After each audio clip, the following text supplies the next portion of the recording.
قبلہ مفتی سید عدنان کاکخیل صاحب فرمائیے کہ دین ایک مسلمان گھرانہ کسے کہتا ہے؟ ارشاد۔ الحمدللہ رب العالمین والصلاة والسلام علی سید الانبیاء والمرسلین۔ ایک خاندان یا ایک گھرانہ سماج کی سب سے چھوٹی اکائی ہے، اور انہی اینٹوں سے سماج یا معاشرے کی پوری عمارت بنتی ہے۔ گھرانے کی، مسلمان گھرانوں کی جو ابتدا ہوتی ہے، اس کا ایک بڑا اہم باعث نکاح کی عبادت ہوتی ہے۔ گھرانے نکاح کی عبادت کے زندہ ہونے کی وجہ سے وجود میں آتے ہیں، اور خطبہ نکاح جو مسنون ہے اس میں عام طور پر 3 آیات تلاوت کی جاتی ہیں، اور ان تینوں آیات کا مرکزی مضمون کسی نہ کسی درجے میں ملتا جلتا ہے۔ یا ایھا الناس اتقوا ربکم الذی خلقکم من نفس واحدہ، یہ پوری آیت ہے سورۃ النساء کی پہلی۔ یا ایھا الذین آمنوا اتقوا اللہ وقولوا قولا سدیدا، اور یا ایھا الذین آمنوا اتقوا اللہ حق تقاتہ ولا تموتن الا وانتم مسلمون۔ یہ وہ آیات ہیں جو عام طور پر نکاح کے خطبوں میں تلاوت کی جاتی ہیں۔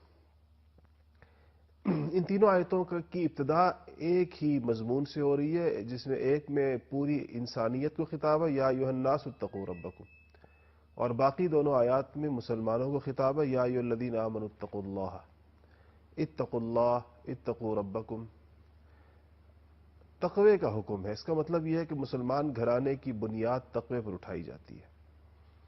پہلے دن جب نکاح کے عظیم الشان بندھن میں یہ بندھ رہے ہوتے ہیں اور ایک گھرانہ وجود پا رہا ہوتا ہے، تو اس دن جو چیز تلقین کی جا رہی ہے وہ تقوی ہے، کہ اس گھرانے کی اساس اور اس کی بنیاد میں تقوی رکھا جائے گا، تقوی پر اس کی اٹھان ہوگی، اور تقوی پر اس کی عمارت استوار کی جائے گی۔ تو ایک مسلمان گھرانے میں ہر قدم پر تقوی ملحوظ ہوگا۔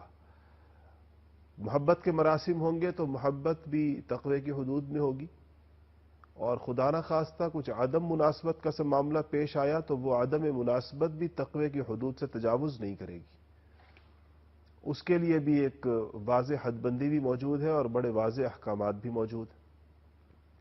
تو پہلی بات تو یہ ہے کہ ایک مسلمان گھرانے کی رگوں میں اور اس کی بنیاد میں اور ان کے درمیان اختلافات کا فیصلہ کرنے والی چیز، اور ان کے درمیان محبتوں کو بڑھانے والی چیز، اور ان کے درمیان انصاف اور عدل کے پیمانوں کو متوازن کرنے والی چیز، ان کے درمیان حسن معاشرت اور خلق حسنہ پیدا کرنے والی چیز وہ تقوی ہے، اور اسی تقوی سے ہی یہ ساری کی سارے اعمال وجود میں آئیں گے۔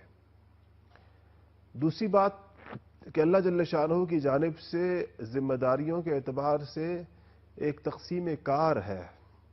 مرد کے لیے اللہ تعالیٰ نے کچھ چیزوں کو پسند فرمایا ہے اور اس کی کچھ ذمہ داریاں نگہبانی اور نگرانی کی اور لگائی ہیں، کہ وہ اپنے خاندان میں اس کی حیثیت یہ ہوگی کہ وہ کمانا بھی اس کی ذمہ داری ہوگی، اور اپنی اہلیہ کو رہائش فراہم کرنا اور اس کے کھانے پینے کا خیال رکھنا اور اس کی دیگر بنیادی ضرورتوں کو پورا کرنا، یہ مرد کے ذمے لگایا گیا ہے۔ اگر کوئی مرد اپنی ان ذمہ داریوں سے کوتاہی کرے گا تو کبھی ایک مثالی گھرانہ وجود میں نہیں آ سکے گا۔ بہت اچھا۔ اسی طرح خاتون کے ذمے اس کی خانگی ذمہ داریاں، اس کی اپنے شوہروں کی اطاعت و فرما برداری، اپنے بچوں کی تربیت اور گھر میں خاص قسم کا دینی ماحول رکھنا، یہ خاتون کی ذمہ داری ہے، اور اگر خاتون اپنی ذمہ داری سے کوتاہی کرے گی تو مثالی گھرانہ وجود میں نہیں آ سکے گا۔ اس کے علاوہ جتنے بھی رشتے ہیں، کسی رشتے کے دوسرے پر جو حقوق واجب ہوتے ہیں اور ایک رشتے کے ذمے جو فرائض اور واجبات ہوتے ہیں، اس حوالے سے شریعت محمدی علی صاحبہا الف الف سلام میں کہیں پر بھی کوئی ابہام نہیں ہے، کوئی پیچیدگی نہیں ہے کہ انسان کو کوئی رشتہ ہو اور پتہ نہ ہو کہ اس رشتے یا اس ذمہ داری کا تقاضا کیا ہے اور اس کو کیسے ادا کرنا ہے۔ تقسیم کار ہے، ہر ایک کے ذمے اس کی ذمہ داریاں اور اس کی ڈیوٹیز بڑے واضح انداز میں تقسیم کر دی گئی ہیں۔ ایک مسلمان گھرانہ سب سے پہلے اپنے حقوق اور اپنے فرائض، اپنے ذمے جو حقوق ہوتے ہیں اور اپنے ذمے جو فرائض ہوتے ہیں، سب سے پہلے وہ اس کا شعور پیدا کرتا ہے۔ آپ ایک گھرانے کی بنیاد رکھنے جا رہے ہیں تو ایک مرد کو چاہیے کہ چونکہ نگہبانی اور نگرانی کا منصب اس کو عطا کیا گیا ہے اور الرجال قوامون علی النساء کہا گیا ہے اور کہا گیا ہے کہ نگہبانی کا فریضہ اس کا ہوگا، تو اس کو چاہیے کہ وہ اپنی ذمہ داریوں کو بڑے واضح طور پر معلوم کرے کہ شریعت مطہرہ میں میرے ذمے کیا کیا کچھ ہے۔ اور جب اس کو اپنی ذمہ داریاں پتہ چل جائیں گی اور وہ اپنی ذمہ داریاں بطریق احسن بجا لائے گا تو گھر میں ایک اچھی ابتدا کی شروعات ہو جائے گی۔ گھر کے دیگر افراد بھی سمجھ جائیں گے کہ جب سربراہ خانہ جو ہے، گھر کا جو سربراہ ہے، جب وہ اپنی ذمہ داریاں صحیح طریقے کے ساتھ ادا کر رہا ہے تو گھر کے باقی افراد کی لائن بھی درست رہے گی۔ سبحان اللہ۔ تیسری بات یہ کہ گھروں کی بنیاد مجرد قسم کی قانون سازی پر نہیں ہوتی، گھر کی بنیاد محبت اور اعتماد پر کھڑی کی جاتی ہے۔ سبحان اللہ، سبحان اللہ۔ قانون کی کتابیں دیکھ دیکھ کر اپنے ذمے فرائض جو ہے اس کو صرف اسی پر اکتفا کرنا اور قانونی انداز میں رشتوں کو چلانے کی کوشش کرنا، اس سے کوئی مثالی گھرانہ وجود میں نہیں آ پائے گا۔ مثلا مرد یہ کہے کہ میرے ذمے تو روٹی ہے، نان و نفقہ ہے۔ نفقے کی تعریف فقہ کی کتابوں میں یہ لکھا ہے کہ روٹی ہو اور اس کے ساتھ سالن ہو، اگر سالن نہیں ہے تو سرکہ بھی ہو تو چل جائے گا۔ تو اب یہ صاحب یہ سمجھیں کہ بیوی کو سالن اور روٹی اور سرکہ کھلانا تو میرے ذمے ہے، اس سے زیادہ بہتر خوراک دینا میری ذمہ داری نہیں ہے۔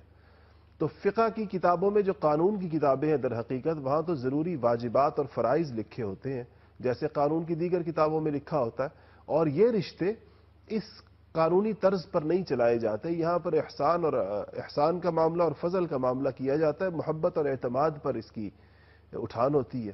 سبحان تو اللہ۔ گھر کے افراد کے درمیان ایک محبت کی فضا کا ہونا اور ہر ایک دوسرے رشتے کو جس طریقے سے بہتر طریقے سے وہ اس کے لیے اچھے سے اچھا فرد بن سکتا ہو، اس کا ماحول ہونا اور اس کی فضا ہونا گھر میں بڑا ضروری ہے۔ مشرقی گھرانوں میں، چونکہ ہم مشرق میں رہتے ہیں، مشرقی گھرانوں کی نوعیت تھوڑی مزید یہ مختلف ہے کہ یہاں پر بسا اوقات اور بلکہ دیہاتوں میں اکثر اوقات خاندان مشترک رہتے ہیں، تو مشترکہ خاندانی نظام میں پھر ذمہ داریوں میں اضافہ بھی ہو جاتا ہے۔ ہم سے لوگ دارالافتاؤں میں بڑی کثرت سے یہ سوال پوچھتے ہیں کہ جناب عالی خاتون خانہ کے ذمے کیا ساس کی خدمت ہے یا نہیں، سسر کی خدمت ہے یا نہیں۔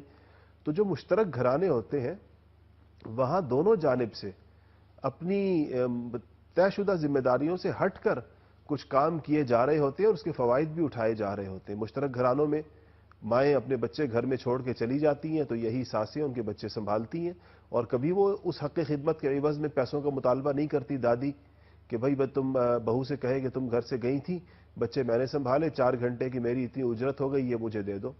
بچے جب گھروں میں پے در پے ہو جاتے ہیں تو بہت سے بچے پھپھیوں کی گودوں میں پلتے ہیں اور دادیوں کے پاس ان کا ایک وقت کا بڑا حصہ گزرتا ہے جس سے مائیں سکھی رہتی ہیں۔ لیکن تو اس لیے ہمیں جس چیز کا سامنا دیکھنے میں آ رہا ہے کہ ہم سے بڑے قانونی سوالات کیے جاتے ہیں کہ کیا کہیں فقہ کی کتاب میں لکھا ہے کہ دادی کے ساس کی خدمت بھی ہمارے ذمے؟ یقیناً آپ کے ذمے شاید اس طرح کتابوں میں لکھی بھی تو نہ ہو، لیکن جو باہمی آپس میں جس اعتماد اور محبت کے تحت یہ گھرانہ وقت گزار رہا ہے اس میں دونوں جانب سے ایک ایسا معاملہ ہے جس کی وجہ سے راحت اور سکون پیدا کیا جا سکتا ہے اگر اس کو پیدا کرنے کی کوشش کی جائے، اور اگر اختلافات کو ہوا دی جائے تو اس کے نتیجے میں بڑی تلخ فضا بھی گھر کی بنائی جا سکتی ہے۔